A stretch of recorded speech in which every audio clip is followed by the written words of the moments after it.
Hello प्यारे बच्चों, आज हम आपको जो हमारे न्यू प्रोजेक्ट वर्क्स आए हैं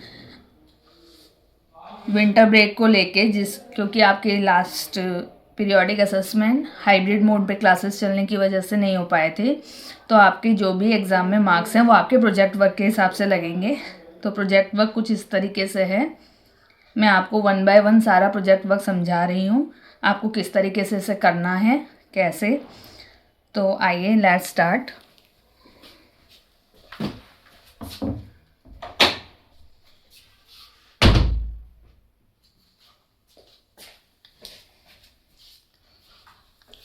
सबसे पहला हमारा प्रोजेक्ट वर्क हम ले रहे हैं को करिकुलर एक्टिविटीज़ का। को करिकुलर एक्टिविटीज़ आपकी जैसे पीरियोडिक असेसमेंट होते हैं 20 मार्क्स के, ये भी 20 मार्क्स का है। ये हमारा पीरियोडिक असेसमेंट नंबर 4 है। इसके अंदर ये जो फर्स्ट पेज है, this is all for teachers. आपको इसमें कुछ नहीं करना है, ये टीचर्स के लिए है कि हम प्रोजेक्ट का नाम क्या दे रहे हैं, ऑब्जेक्टिव्स क्या हैं इस प्रोजेक्ट के, इससे हम कौन सा करिकुलर गोल अचीव करेंगे और क्या क्या कॉम्पिटेंसीज हम अपने बच्चे में डेवलप कर रहे हैं।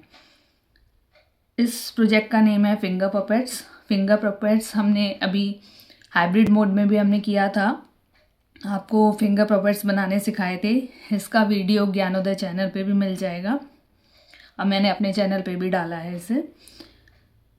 इसमें आप अपनी क्रिएटिविटी, इमेजिनेशन दिखा सकते हैं और ग्रुप में कैसे काम करते हैं, ये आपके अंदर हैबिट डेवलप होगी वर्किंग इन ग्रुप्स। आपको कलर, शेप, मटेरियल्स आप आइडेंटिफाई कर पाएंगे और उस फिंगर पपेट की मदद से आप कैसे सिंपल स्टोरीज़ और डायलॉग्स प्रिपेयर कर सकते हैं, ये सब इसके अंदर रहेगा। तो ये हमारा टीचर्स के लिए पेज है। जो मेन काम है जो बच्चों को करना है, यानी आप लोगों को करना है, वो नेक्स्ट पेज पे है, फ्रेमवर्क ऑफ द प्रोजेक्ट। आपको करना क्या है बच्चों, students can make a finger puppet. Number 1 जो पॉइंट है हमारा, आपको फिंगर पपेट्स बनाने हैं। फिंगर पपेट्स आप लोगों को बनाने हैं किसी भी एनिमल के। जैसे कि वीडियो में भी मैंने आपको शो किया था, एक वीडियो शेयर किया था जिसमें हमने लॉयन का फिंगर पपेट बनाया था, एलिफेंट का बनाया था, और ज्ञानोदय चैनल पे भी हमारे मैम ने समझाए थे रैबिट का फिंगर पपेट। तो आप किसी भी एनिमल का फिंगर पपेट तैयार कर सकते हैं। और नेक्स्ट क्या करना है, नंबर 2 पे, student can use video available on Gyanodaya channel for guidance. कैसे आपको बनाना है उसके लिए आपको ज्ञानोदय चैनल पे भी वीडियो मिल जाएगा और मैंने भी वीडियो शेयर किया है, आप कहीं से भी हेल्प ले सकते हैं और उसकी गाइडेंस, उसकी मदद से आप पपेट बना सकते हैं। थर्ड जो चीज़ हमारी इंपॉर्टेंट है, present your puppet with a story and poem to teacher. आप जब स्कूल आएंगे तो आपको उस पपेट से रिलेटेड कोई स्टोरी या पोएम रेडी रखनी है जो आपको क्लास में सुनानी है, टीचर को प्रेजेंट करनी है सबके सामने। तो ये आपका जो भी काम है को करिकुलर एक्टिविटीज़ के अंडर में आ रहा है, ठीक है। आप ओरल प्रेजेंटेशन क्लास में कैसे करते हैं अपने फिंगर पपेट के साथ, उसके आपके 10 मार्क्स लगेंगे। और दूसरा ये है कि शॉर्ट स्टोरी पोएम अपने जो पपेट के साथ आपने प्रिपेयर की है वो कैसी है, उसके आधार पे भी 10 मार्क्स लगेंगे, ठीक है। पहले तो आपको पपेट बनाना है कि आपने पपेट कैसे प्रिपेयर किया है उसके बारे में आप बताएंगे और फिर उससे रिलेटेड कोई स्टोरी या पोएम प्रेजेंट करेंगे। तो दोनों के 10-10 मार्क्स हैं। ये हो गया आपका को करिकुलर का, ठीक है। फर्स्ट मैंने ये जो कराया है ये आपका को करिकुलर का था। अब नेक्स्ट पे हम आ जाते हैं सामाजिक ज्ञान, यानी हमारा SST। ये इंग्लिश हिंदी दोनों मीडियम्स में अवेलेबल था, तो मैंने ईजियर वे आपको जो समझ में आ जाए उसमें इसको प्रिंट लिया है। यहाँ पे आप सब में देखेंगे आपकी परियोजना कार्य यानी प्रोजेक्ट वर्क जमा करने की लास्ट डेट 21 जनवरी है। 21 जनवरी तक आप इसे प्रिपेयर कर सकते हैं, क्योंकि थोड़ा डिले हो गया इसको अपलोड करने में, इसलिए ये टाइम एक्सटेंड हुआ है, वरना ये 15 जनवरी तक ही रहता, 16 को आपको जमा करना होता। सामाजिक ज्ञान में भी ये फर्स्ट जो पेज है ये हमारे टीचर्स के लिए है। नेक्स्ट पेज आप लोगों के लिए है। इसके अंदर हमारी खेलों की दुनिया में से ये काम आया है। जो आपका चैप्टर आप लोगों ने हाइब्रिड मोड और ऑनलाइन और ऑफलाइन क्लासेस में पढ़ा है, हमारी खेलों की दुनिया, यह समझने के लिए कि इंडोर गेम क्या होते हैं, व्हाट आर इंडोर गेम्स, ठीक है, उसका कैसे हम अपना समय उसके अंदर व्यतीत करते हैं, बच्चों को कैसे सुरक्षा मिलनी चाहिए इंडोर खेल के लिए, कैसे हम उनको प्रोत्साहित करें, किस किस प्रकार के इंडोर गेम्स होते हैं और इनकी इम्पोर्टेंस क्या है, क्यों महत्वपूर्ण है, इसके बारे में है। खेलों के माध्यम से सोचने, ध्यान केंद्रित और स्मरण शक्ति का विकास करने में भी हमें हेल्प करते हैं इंडोर गेम्स। और हमें क्या क्या सिखाते हैं बच्चों कि धैर्य, अनुशासन और नियमों का पालन हमें करना है। ऐसी अच्छी आदतें हमें इंडोर खेल से मिलती हैं। तो इसमें आपको क्या करना है, ये भी नेक्स्ट पेज पे है। देखिए यहाँ नीचे से स्टार्ट है एक्चुअली, ये आपको दिखाई दे रहा होगा आई थिंक, थोड़ा सा मैं इसे ऊपर कर लेती हूँ। यहाँ देखिए परियोजना की रूपरेखा। सर्दी की छुट्टियों में अधिक ठंड के कारण मम्मी आपको बाहर खेलने से मना करती है, क्योंकि वैसे भी पोल्यूशन चल रहा था, हमारा AQI लेवल ख़राब चल रहा था, तो हमने आप लोगों को बाहर खेलने के लिए मना किया था, क्योंकि ठंड भी बहुत है और पोल्यूशन भी बहुत है, इसलिए आपको घर में ही खेलना पड़ता है। आइए घर में खेले जाने वाले खेलों से संबंधित एक परियोजना कार्य यानी प्रोजेक्ट वर्क करते हैं और हमारी खेलों की दुनिया की एक फाइल बनाते हैं। जो भी प्रोजेक्ट वर्क का काम है आप उसको अलग से करिए, ताकि हम वो आपकी पोर्टफोलियो फाइल्स में लगा सकें। और कॉपी का काम आपको हॉलीडेज होमवर्क की कॉपी जो हमने अलग से लगाने के लिए कही है उसमें आप करेंगे। इसमें पहला काम क्या है बच्चों, ये SST काम कर रहे हैं। फर्स्ट वर्क, घर के अंदर खेले जाने वाले किन्हीं 5 खेलों की सूची बनाएं। आपको इंडोर गेम्स के नाम लिखने हैं घर के अंदर खेले जाने वाले, जैसे कि आपका शतरंज हो गया, लूडो हो गया, कैरम बोर्ड हो गया, और कोई बोर्ड गेम या कोई भी इंडोर गेम जो आप घर के अंदर खेलते हैं उनके नाम लिखने हैं। 5 खेलों की आपको सूची बनानी, 5 गेम्स के नाम बनाने हैं। सेकेंड है, सूची बनाने के उपरांत निम्नलिखित कार्य करें। आप उसके बाद क्या काम करेंगे, अपने पसंदीदा 2 खेलों के चित्र भी बनाने हैं या चिपकाने हैं। या तो अगर आपकी ड्राइंग अच्छी है या आपको लगता है कि आप देख के बना सकते हैं, तो आप अपने पसंदीदा किसी 2 गेम्स के आप ड्रॉ कीजिए चित्र, या फिर अगर आपको लगता है कि आपको कटिंग्स अवेलेबल हैं उनकी, तो आप चिपका भी सकते हैं कॉपी में। नेक्स्ट, इन खेलों में प्रयोग होने वाली सामग्री की सूची बनाएं और उनके चित्र भी बनाएं या चिपकाएं। उस जो भी आप गेम बोल रहे हैं, पहले तो आपको गेम का फोटो चिपकाना है या बनाना है, और उसके नीचे आप जिन गेम का मान लीजिए मैं कैरम बोर्ड की बात कर रही हूँ, तो मैंने कैरम बोर्ड की फ़ोटो बना दी। उसके बाद मैं उसके अंदर क्या क्या यूज़ होता है, जैसे गीटियाँ, तो मैं जिस कलर की गीटियाँ यूज़ होती हैं वो, और स्ट्राइकर जो मैं यूज़ करती हूँ उसका फ़ोटो मैं बना सकती हूँ, ठीक है। थर्ड वन इज़, तीसरा क्या है, अपने बड़ों से बातचीत करके किसी ऐसे खेल के बारे में जानकारी प्राप्त करें जो आपसे बचपन में खेलते थे, परंतु आजकल वो खेल नहीं या कम खेला जाता है। ऐसा अपने पेरेंट्स से आपको बात करनी है, दादा दादी हैं तो उनसे बात करनी है, और ऐसे खेल के बारे में जानकारी प्राप्त करनी है जो पहले खेला जाता था पर अब नहीं खेला जाता या बहुत कम देखने मिलता है। अब इसके मार्क्स आपके कैसे लगेंगे बच्चों, पैटर्न की मौखिक प्रस्तुति।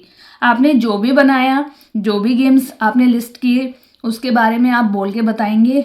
उसके बाद आपने जो भी गेम्स अपने फेवरेट बताए हैं उसके बारे में जो भी लिखा है वो आप बोल के बताएंगे क्लास में, ठीक है। तो आपको ओरल प्रेजेंटेशन हर एक में करना है। ओरल मार्क्स आपके 10 मार्क्स उसी में से लगेंगे, बाकी आपकी फाइल में आपने जो भी काम किया है 10 मार्क्स आपके उसके लगेंगे। तो ये हो गया आपका SST का। नेक्स्ट पे बढ़ते हैं हम। नेक्स्ट है आपका मैथमेटिक्स, मैथ्स के बारे में बात कर रहे हैं। अगेन ये जो प्रोजेक्ट वर्क है, आगे का फ्रंट पेज सभी में आपके टीचर्स के लिए दिया गया है। इसके अंदर टाइम गोज ऑन वाला चैप्टर हमने पढ़ा है, ठीक है, जिसके अंदर हमने कैलेंडर्स पढ़े हैं और घड़ी के बारे में पढ़ा है, बहुत सारी चीज़ें पढ़ी हैं। उसके चैप्टर के प्रोस्पेक्टिव से जो हमारा PA4 मैथ्स का तैयार किया गया है, इसके अंदर आपको क्या काम करना है मैं बता देती हूँ। नेक्स्ट पेज पे आप आएंगे, क्योंकि बहुत कन्फ्यूज़न है इसलिए ये वीडियो मैंने बनाया है ताकि हर एक बच्चे तक ये पहुँच सके कि हमें काम कैसे करना है। Number 1, think about your daily routine and what activities you do at different times of the day. आप अलग अलग समय पर क्या क्या काम करते हैं डेली, उसका आपको तैयार करना है। डेली रूटीन अपना, आप कितने बजे उठते हैं, तो आप एक प्रोजेक्ट ऐसे कॉपी में आप बनाएंगे, अपना डेली रूटीन उसमें लिखेंगे एक्टिविटीज़ कि मान लीजिए आप डेली 7 बजे उठ जाते हैं या 8 बजे उठ जाते हैं, तो आप वो टाइमिंग लिखेंगे और उस वक्त आप क्या काम कर रहे होते हैं। फिर आप ब्रेकफास्ट कितने बजे लेते हैं, ब्रेकफास्ट के बाद आप क्या करते हैं, है ना। उसके बाद आप पढ़ाई कितनी देर करते हैं, खेल के लिए कितना टाइम डिवोट कर रहे हैं, कितने बजे। दिन के टाइम के अकॉर्डिंग आपको अपना डेली रूटीन उसके बारे में सोचना है, ठीक है। और क्या क्या एक्टिविटीज़ आप करते हैं उसके बारे में पहले सोचना है और फिर उसको लिस्ट करना है, ठीक है। सेकेंड है draw a clock on your notebook. ये काम हमने टाइम गोज ऑन में करा है, मैंने आपको कराया है। आपको क्लॉक ड्रॉ करनी है अपनी नोटबुक में या फिर प्रोजेक्ट शीट पे, आप अलग से शीट पे भी बना सकते हैं, कॉपी में भी बना सकते हैं। क्लॉक बनानी है। Show a specific time from your daily routine on the clock by drawing the hour and minute hand. कोई भी एक टाइम जो आपने ऊपर आपने लिस्ट करी है अलग अलग एक्टिविटीज़ की, मैं 8 बजे उठता हूँ, तो उनमें से कोई भी एक टाइम आप अपने डेली रूटीन का उठा सकते हैं। 8 बजे, 9 बजे, 9:30 बजे, है ना। और उसको ड्रॉ करना है, उस टाइम को लिखना है और ड्रॉ करना है। उसमें आवर हैंड और मिनट हैंड की पोजीशन भी आपको दिखानी है। सिंपल है, क्लॉक ड्रॉ करनी है और टाइम शो करना है और वो टाइम नीचे लिखना है, ठीक है। Third one is right the time below the clock. यही जो ऊपर आपने क्लॉक बनाई है उसका टाइम आपको नीचे लिखना है। Fourth one is right one sentence about what you do at that time. जो भी आप क्लॉक ड्रॉ कर रहे हैं उसका जो टाइम लिख रहे हैं, उस टाइम पे आप क्या काम करते हैं उसके बारे में वन सेंटेंस, सिर्फ एक सेंटेंस आपको उसके बारे में लिखना है। जैसे कि इन्होंने एक एग्जाम्पल दे रखा है, आप यही मत कोट कर दीजिएगा। इन्होंने कहा है कि मान लो मैंने 7 बजे मैंने घड़ी बनाई, ठीक है, 12, 3, 6, 9 और यहाँ पे 7 अगर हमारे बसते हैं, तो उन्होंने 7 बजाए, छोटा आवर हैंड और ये मिनट हैंड, 7 बजाए और लिखा 7 AM। उन्होंने ऐसे 7 AM लिख दिया और फिर उन्होंने लिख दिया नीचे एक sentence, I wake up in the morning at 7 AM। तो आप जितने बजे उठते हैं आप उसकी घड़ी बनाइए, उसका टाइम लिखिए और यहाँ आप लिख सकते हैं I wake up in morning at और वो टाइम लिख दीजिए। या फिर I watch TV in the morning at 11 AM। लेकिन अगर आप 12 बजे की बात कर रहे हैं तो वो मॉर्निंग चेंज हो जाएगा, वो आफ्टरनून हो जाएगा, है ना। और नाइट में कोई काम कर रहे हैं उसका बना रहे हैं, तो कि मैं सोने कितने बजे जाता हूँ, मान लो आप 9 बजे सोने जाते हैं तो आप 9 बजे की घड़ी बनाएंगे, 9 AM लिखेंगे और आप लिखेंगे I go to bed at 9 PM, sorry 9 PM। AM PM का ध्यान रखेंगे। नेक्स्ट है point number 5, again in the same way show at least 10 of your daily routine activities by drawing the clock. ऐसे ही आपको 10 डेली रूटीन एक्टिविटीज़ बनानी है। एक सेकेंड। ऐसे ही आपको 10 of your daily routine activities draw करनी है, क्लॉक बनानी है और उसके आगे टाइम लिखना है और हर एक के बारे में एक सेंटेंस लिखना है, ठीक है। ऐसे 10 करने हैं। ओरल प्रेजेंटेशन आप क्लास में करेंगे टाइम का और डेली रूटीन का, इसके 10 मार्क्स लगेंगे आपके। और जो भी आप रिटर्न वर्क कॉपी में करके लाएंगे उसके भी 10 मार्क्स लगेंगे। तो ये आपका मैथ्स का हो गया। नेक्स्ट हम आ जाते हैं हिंदी पे। हिंदी की बात कर रहे हैं, ये टीचर के लिए हैं। जादुई भालू से मुलाकात का परियोजना कार्य है ये। इसमें आपको क्या करना है, ये आपका काम है जहां आपको करना है। कल्पना करो कि आप एक दिन एक जादुई भालू से मिलते हो। यह भालू जादूगर है और आपकी एक इच्छा पूरी कर सकता है। आप भालू से क्या बातचीत करोगे। तो यहाँ आपको अपना सेंटेंस लिखना है, फिर भालू का, फिर अपना वाक्य लिखना है, फिर भालू का। आप भालू से क्या बातचीत कर रहे हैं, ये 4-5 लाइन्स आपको उसके बारे में लिखनी है। और यहाँ पे देखिए इसके बारे में इन्होंने एक जगह छोड़ी हुई है, भालू के साथ आपने क्या बातचीत की, ये आप जब क्लास में बताएंगे तो इसके 10 मार्क्स लगेंगे। और लिखित कार्य की प्रासंगिकता, स्पष्टता एवं स्वच्छता, आपने कितने अच्छे से लिखा है, वो कितना प्रासंगिक है, मतलब रियल है, उसका कितना क्लियर है आपको, और कितने सफाई से आपने लिखा है, इन सब चीज़ के 10 मार्क्स लगेंगे, ठीक है। ये शायद भालू की ड्राइंग बनाने के लिए इन्होंने कुछ दिया नहीं है, पर यहाँ पे शायद स्पेस छोड़ा है ड्राइंग के लिए, इसे आप छोड़ दीजिएगा। जो आपको कहा है वही काम करना है। ये आपका हिंदी का हो गया है, हिंदी में भी कुछ ज़्यादा काम नहीं है। नेक्स्ट है हमारे ईवीएस। ईवीएस में भी ये पहला जो भी है यहाँ से आपका शुरू है। किसी वयस्क यानी बड़े की मदद लेनी है आपको। अपने माता पिता या किसी बड़े को इस गतिविधि में आपकी मदद करने के लिए कहें, क्योंकि ये जो भी एक्टिविटी है रसोई या बालकनी में करनी है आपको, तो बड़े का साथ होना ज़रूरी है। ये स्टेप 1 है आपका। उसके बाद स्टेप 2 है सामग्री एकत्र करें। जो ये सब चीज़ें आपके पास होनी चाहिए जब भी आप ये काम करेंगे। 1 कप पानी लेना है, 2 चम्मच सिरका, सिरका होता है विनेगर, और या फिर नींबू का रस, आपके बड़ों को पता होगा ये। 2 चम्मच नींबू का रस सबके यहाँ मिल जाएगा। 1 चम्मच बेकिंग सोडा लेना है, खाने का सोडा होता है ये। 1 खाली बोतल या जार लेनी है, और सफाई के लिए 1 कपड़ा लेना है। ये सारी चीज़ें आप पहले लेके रखेंगे। उसके बाद आपको क्या करना है, सुरक्षा नियमों का पालन करना है। उसको मिश्रण को चखना नहीं है आपने, पास से उसको सूंघना नहीं है, छलके ना, बाहर ना गिरे, इसलिए धीरे धीरे मिलाना है। और जब भी ये काम आप कर लें उसके बाद अपने हाथ ज़रूर धोने हैं। जब ये हमारा क्लीनर तैयार हो जाएगी, ये हम क्लीनर बना रहे हैं सफाई करने के लिए, तो इसको चखना नहीं है बिल्कुल भी। बोतल में 1 कप पानी डालें, 2 चम्मच सिरका या नींबू का रस मिलाएं, 1 चम्मच बेकिंग सोडा धीरे धीरे डालें, बुलबुले दिखने लगेंगे, और प्रक्रिया का आनंद लें। ठीक है। बोतल को धीरे से बंद करें और इसे धीरे धीरे सावधानी से हिलाएं। थोड़ा सा उसको शेक करना पड़ेगा आपको। फिर उस क्लीनर को यूज़ करके आपको टेबल शेल्फ पर थोड़ा क्लीनर छिड़कना है और कपड़े से पोंछना है। तो आप देखेंगे यस, आपको आपकी घर की सफाई करते हैं बच्चे, तो उसके लिए ये क्लीनर बनाने के लिए बता रहे हैं कैसे हमें बनाना है और अपने टेबल शेल्फ को क्लीन करना है। ठीक है। परियोजना की प्रस्तुति कैसे करनी है, ये काम है आपका। आपको क्लीनर की बोतल कक्षा में दिखानी है। आप जो भी क्लीनर बनाएंगे आप लेके आएंगे और उसको बताना है आपने कैसे बनाया है इसको। ठीक है। अब फर्स्ट वाले पॉइंट में है, हमें पर्यावरण के अनुकूल क्लीनर क्यों अच्छे, इसके बारे में आप बताएंगे क्लास के अंदर। हमें स्वस्थ रहने में कैसे मदद करते हैं और वो हमारी प्रकृति की रक्षा कैसे करते हैं, ये आप ओरल बताएंगे। इसके 10 मार्क्स हैं। उन सभी सामग्रियों के नाम लिखिए जिनका उपयोग आपने पर्यावरण के अनुकूल क्लीनर बनाने में किया था। जो भी आपने ऊपर यूज़ किया वो सब आप क्लास में बताएंगे। इसके 10 मार्क्स हैं। ये आपके हो गया हमारे ईवीएस का। ठीक है, हमारे आसपास की दुनिया। उसके बाद इंग्लिश है। इंग्लिश मैंने आपको पहले भी थोड़ा समझा दिया, फिर से समझा रही हूँ। ये टीचर के लिए है।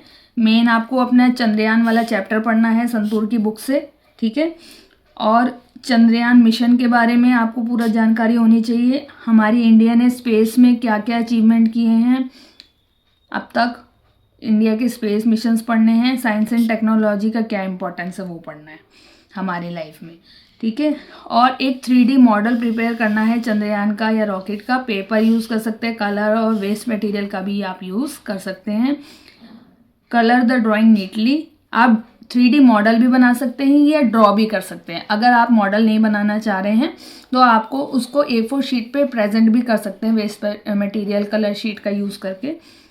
लेकिन सफाई जितनी होगी उतने अच्छे मार्क्स आपको मिलेंगे। 4-5 सेंटेंस आपको एक शॉर्ट पैराग्राफ में लिखने हैं चंद्रयान के बारे में, और कुछ लाइंस याद करनी है जो आप बोलेंगे। Draw and right the name of space related object. Space में जो भी ऑब्जेक्ट्स मिलते हैं उनकी ड्राइंग करनी है और A4 कलर शीट पे बनानी है। ये रॉकेट, मून, सैटेलाइट, ये 2 अलग अलग काम हैं। ठीक है। एक तो रॉकेट बनाना है और स्पेस रिलेटेड ऑब्जेक्ट्स की फ़ोटो आपको इसमें चिपकानी है या ड्रॉ करनी है, और उनकी स्पेलिंग भी लिखनी है। उसके नीचे की स्पेलिंग मिस्टेक नहीं होनी चाहिए, करेक्टली लिखनी है, साफ़ सुथरी राइटिंग में हर चीज़ के। आप फिर उसको ओरली प्रेजेंट करेंगे। ओरल प्रेजेंटेशन करनी है आर्ट एंड क्राफ्ट एक्टिविटी की। ठीक है। आप कितना साफ सफाई से बोल रहे हैं, अपनी बातों को समझा रहे हैं, कितने कॉन्फिडेंटली बोल रहे हैं स्पेस और स्पेस के बारे में, अपने प्रोजेक्ट वर्क के बारे में, उसके 10 मार्क्स हैं। और आपने जो भी रिटर्न या ड्राइंग वर्क किया होगा उसके अंदर, जो ऊपर मैंने आपको बताया, वो कितना नीट एंड क्लीन है, कितना साफ़ सुथरा काम है, कैसा काम है, उसके 10 मार्क्स हैं। तो ये बच्चों ये आपका हो गया है सारा, जितना भी आपका प्रोजेक्ट वर्क है, English, Hindi, math, science, SST, EVS। So that's it. अब इसे आप कर लीजिएगा। ये क्लास 3rd के लिए था। Thank you.